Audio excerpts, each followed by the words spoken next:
How's everybody doing?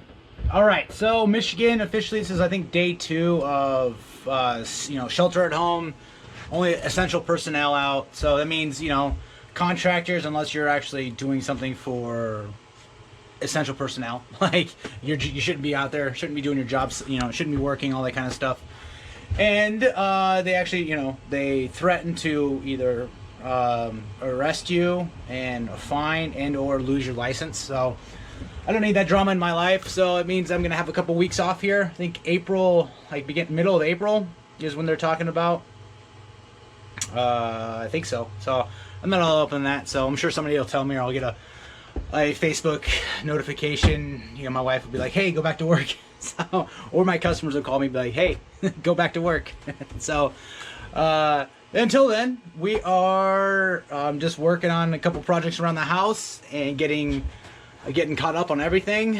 Behind me you can see I got this done in a relatively short fashion. Getting other things done in the trailer, and I'm also working on projects in the house, painting fences. I'm going to build a couple things for the daughter, and working on efficiency. So that's pretty much where we now. Again, this is pretty serious because there's a lot of guys who can't afford. I see it on Facebook. People are posting on the Nextdoor app saying, "Hey, we have like 6 or 8 mouths to feed, and we need any kind of work." They have to take the risk because they need money. So my wife and I are fortunate enough where we don't have to do that right now. That could change, obviously, but right now, we're just hunkered down and enjoy each other's time. She's still working from home. She has a job like that, so which is very fortunate and extremely convenient. I'm not gonna lie. And so I basically take care of the daughter, and right now she's napping, so I get to go do what I do.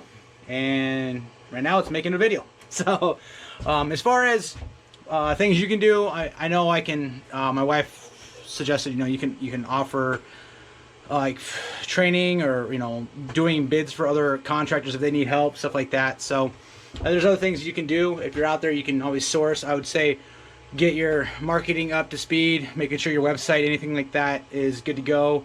Get caught up on anything else you have as far as licensing, taxes, stuff like that. Make good use of your time. So this is a couple weeks. I've really never had this much time off since starting my business. Absolutely not, and I don't think ever. I think the most I've had is a couple weeks off. So this is gonna be more than that. So it's actually I'm actually looking forward to it. A lot of I wouldn't say downtime, but time to fine tune everything I need to, and come back once the economy, once they say, hey, go back to work, or hey, you're allowed to go back to work, I can hit with firing in all cylinders. So a couple things. I'm obviously working on the trailer, being more efficient. I've got the front end to take care of next. Basically,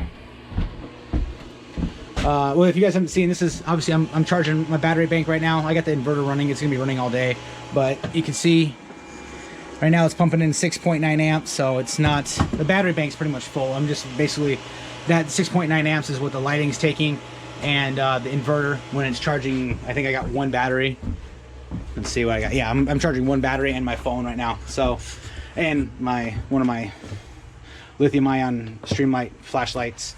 So, all right, so this is how I have my setup 99% of the time. Miter saw, I've got my supports, usually depending on which way I'm going with it, but got enough support on my left side here.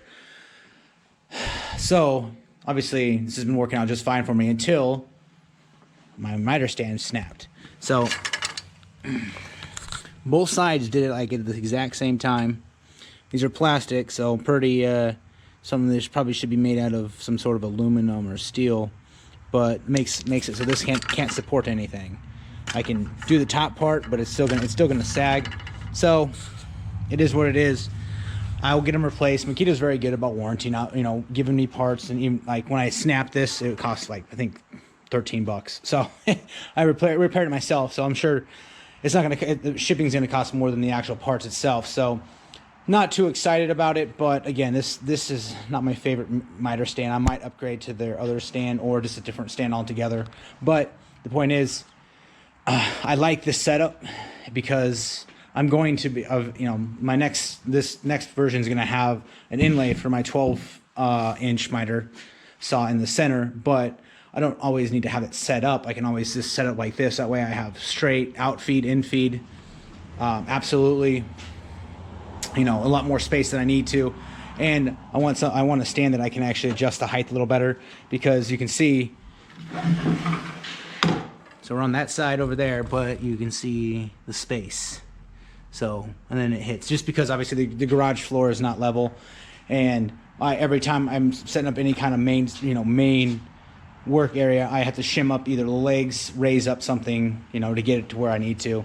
It's a little pain in the butt, so I want to alleviate that. So if I'm just making a couple quick cuts, I can just basically set this up, put my miter on it, and then just keep cutting. Now if I need additional length out feed, I can always set up that part right there, and then just basically just you know, use it for crown, use it for whatever I need to if I'm cutting 16-foot lengths of anything, and we go from there. I'm always, the miter stand itself, I am going to be cutting it out and just, you know, making the exact same cutout layout as the Paulk, but to fit the Makita 12-inch dual bevel. And I'm going to keep, I know the new plans say that he's not carrying a table saw cradle, but mine is, because I absolutely love this.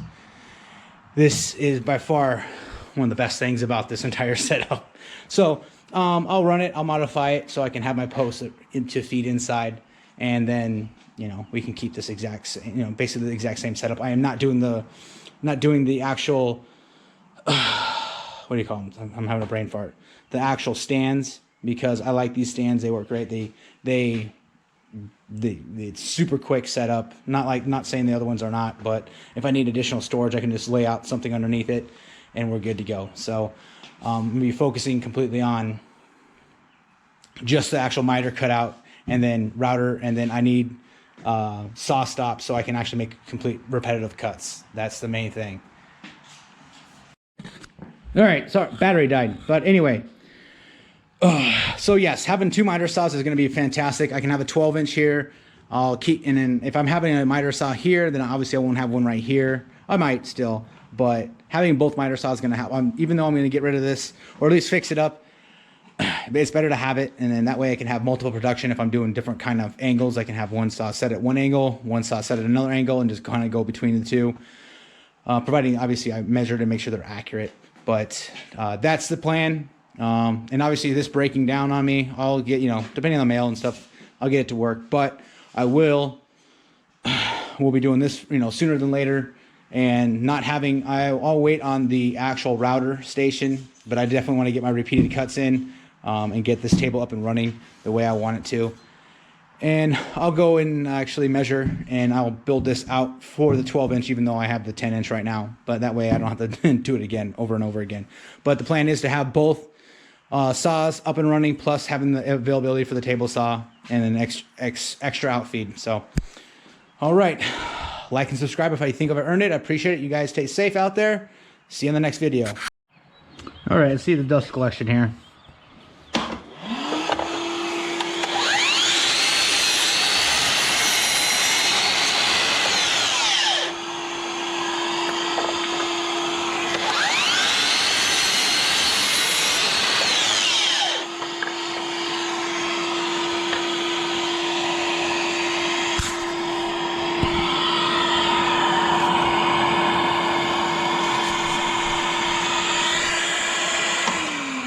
I mean, obviously it's better than having no dust collection at all, but you do get a little extra. But man, I'm pretty impressed with it, actually. It's actually not too bad at all.